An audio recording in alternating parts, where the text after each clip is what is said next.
s'agit d'un véritable concours primé, le premier créé sur la Côte d'Azur. Durant le mois de juillet et d'août, le concours international de feux d'artifice pyromélodique de Monaco donne lieu à des spectacles pyrotechniques de grande qualité, créés et organisés par la mairie et plus précisément par les équipes de l'espace Léo Ferré.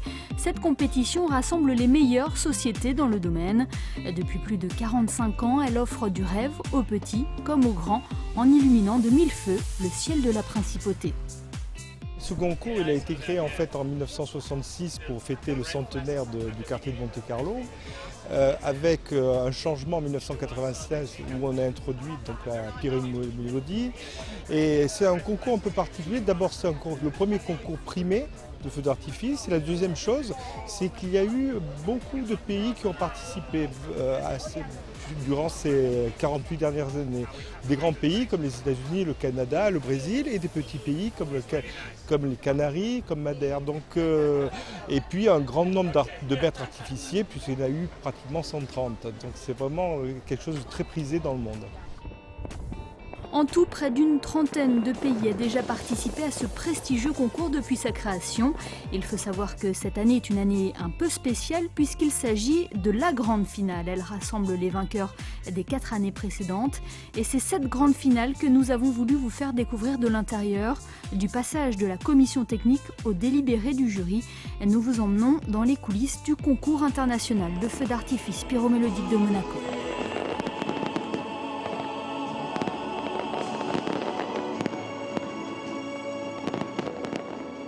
Qui dit concours dit bien évidemment jury. Celui de la 46e édition est composé de 6 personnes. Elles ont la lourde tâche d'évaluer les spectacles et ce à partir de différents critères de notation. Ainsi, l'originalité des tableaux, l'impression générale ou encore le choix des musiques sont passés à la loupe et notés sur 10. Le concurrent ayant obtenu le plus grand nombre de points se verra ainsi décerner le trophée.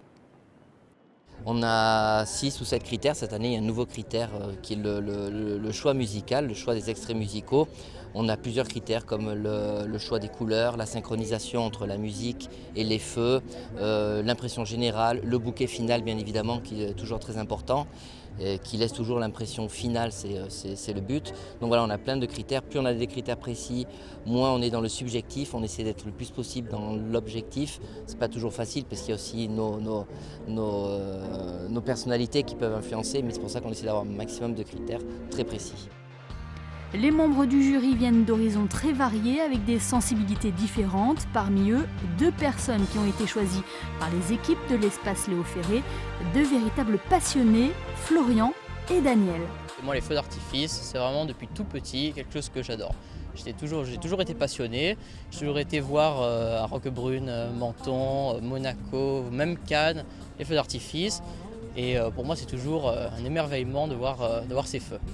Je dois dire que ces feux d'artifice sont pour moi une joie, une gaieté immense, parce que pendant un certain nombre de minutes, je suis occupée uniquement à regarder les feux d'artifice. Je ressens une joie immense. Pour moi, c'est de la gaieté, c'est de la beauté. Toutes les fusées sont plus ou moins jolies, plus ou moins éclatantes, mais cela me permet de m'évader de mon quotidien.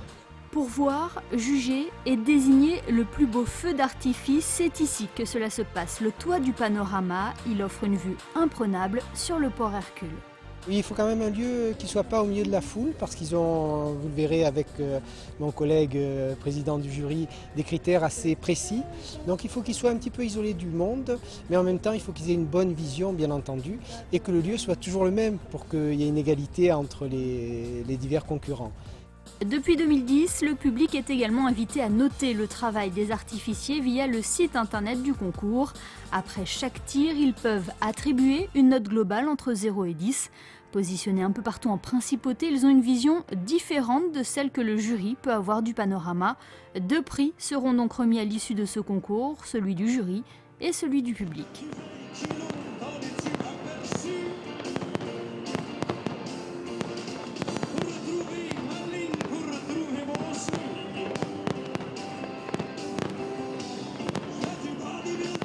Mais que se passe-t-il quelques heures avant le coup d'envoi d'un feu? C'est ce que nous avons voulu savoir en pénétrant dans ce site hautement sécurisé situé sur le quai Régnier 3.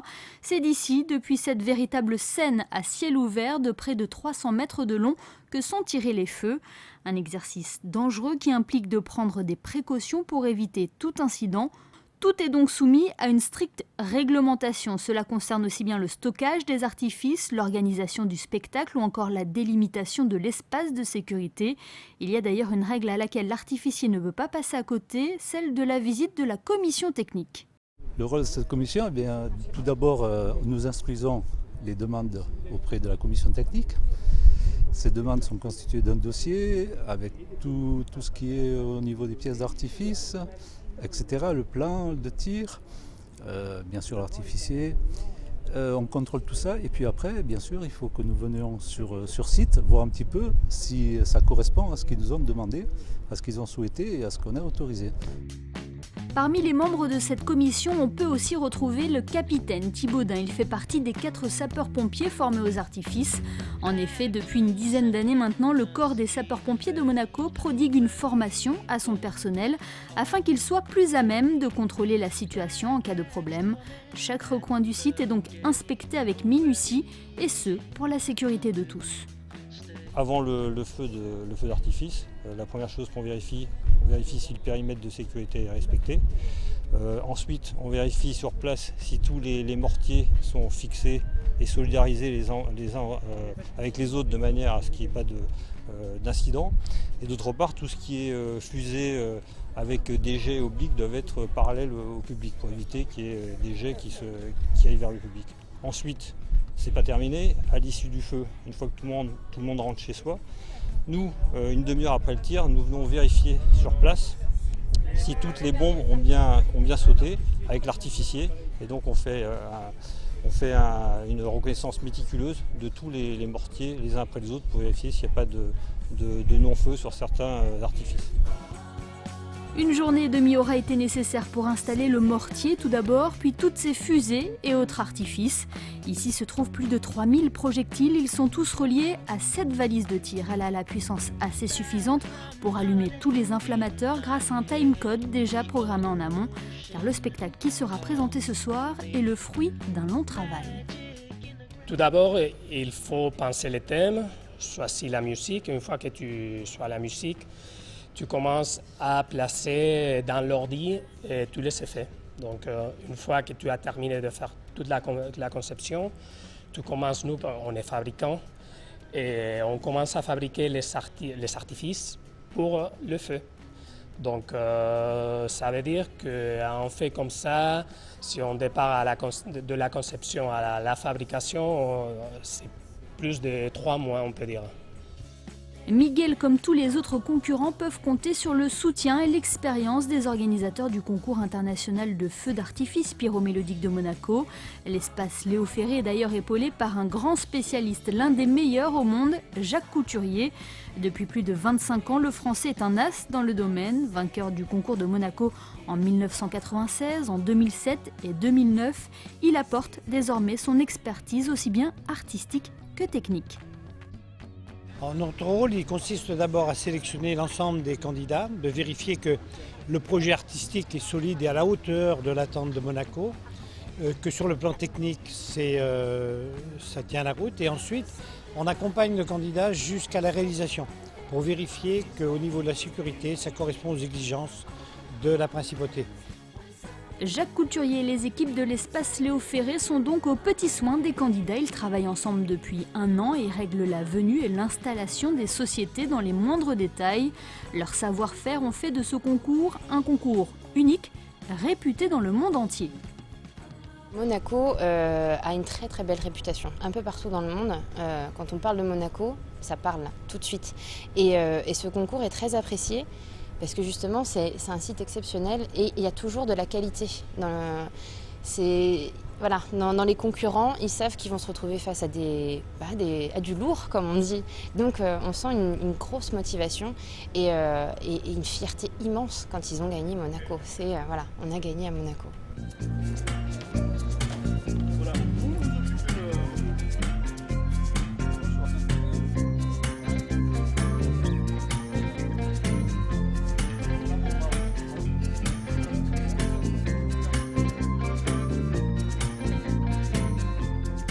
Positionnons-nous à présent du côté du spectateur. Les lieux pour admirer les feux d'artifice sont nombreux à Monaco. On pense notamment à l'avenue d'Ostende, le port Hercule ou encore le Rocher. Mais il y a des endroits qui proposent de contempler ce spectacle depuis un lieu plus insolite. C'est le cas du bateau-bus qui connaît un autre usage, les soirs de feu. Après avoir effectué des rotations journalières, Pierre Brézot joue les prolongations et donne rendez-vous à ses hôtes 1 heure avant le tir pour une virée en mer assez spéciale. Le temps pour lui de présenter la principauté d'hier et d'aujourd'hui. Le temps également d'accueillir comme il se doit ses passagers privilégiés. Vous l'aurez compris, cette sortie à bord du bateau-bus n'est pas une simple sortie en mer. Je suis un passionné de ma ville, comme d'autres monégasques aussi, comme d'autres habitants de la principauté. J'adore mon pays, j'adore ma ville et j'essaye de faire partager un vrai message parce qu'on est souvent présenté autrement dans certaines presses. Donc c'est un plaisir de pouvoir rectifier le tir et puis d'expliquer Monaco, ce que c'est, la ville qui vit avec de nombreux salariés qui viennent tous les jours, avec son histoire fabuleuse, avec son prince dynamique. Voilà, c'est un moment de privilège pour moi de pouvoir faire passer ce message à nos invités. Et c'est d'autant plus un privilège quand on voit les clients avec le sourire aux lèvres. Depuis 6 ans, le bateau-bus en mode feu d'artifice connaît un large succès et propose une vue imprenable sur le spectacle. La magie opère dès la première fusée lancée et le résultat est saisissant. On s'imprègne rapidement de l'ambiance en plein milieu des yachts de luxe, du début jusqu'au bouquet final. Le fait d'être dans le feu d'artifice, en fait, on a vraiment l'impression qu'on absorbe les lumières et la couleur, quoi. Donc c'est magique en fait. C'était super, on a aimé et c'est grâce à notre oncle et notre tante qu'on a vu ça. La prochaine fois on y va. Moi j'ai vraiment adoré, c'était vraiment super cool et c'était très beau. Et toi, qu'est-ce que tu as apprécié ?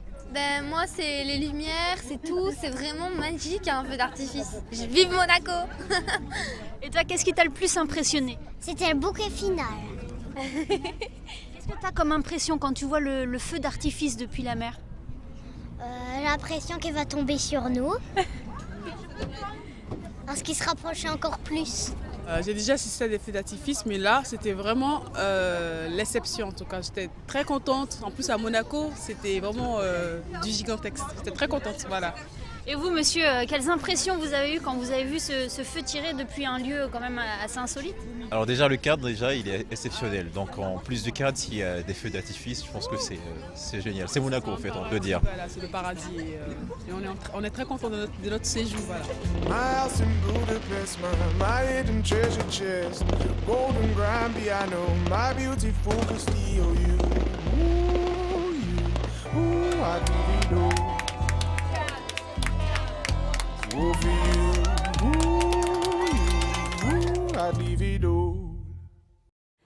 Nous sommes le samedi 16 août. Après les artificiers polonais, espagnols et anglais, c'est à nouveau un Britannique qui a clôturé ce concours. Je vous le rappelle, cette 46e édition réunissait la crème de la crème, les vainqueurs des 4 dernières éditions.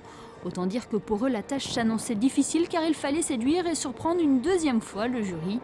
Jusqu'ici, la météo avait été clémente, mais pour ce dernier feu, la météo a fait des siennes. Le temps, ennemi juré des artificiers, sans un ciel clair avec une légère brise pour dissiper la fumée, est difficile d'offrir un spectacle irréprochable. Ce soir-là, la pluie s'est abattue sur la principauté, mais a cessé de tomber 5 minutes après le début des feux. Une pause salvatrice pour les Anglais qui craignaient le pire. Cela n'aura en rien gâché ce festival de couleurs dans le ciel monégasque. Et c'est d'ailleurs ce feu qui sera primé ce soir. Vainqueurs en 2012, les Britanniques de Pyrotex Fireworks récidivent 2 ans plus tard et remportent cette grande finale. Un trophée de plus à ajouter à leur long palmarès, même 2 trophées, puisque les Anglais ont également été distingués par le public.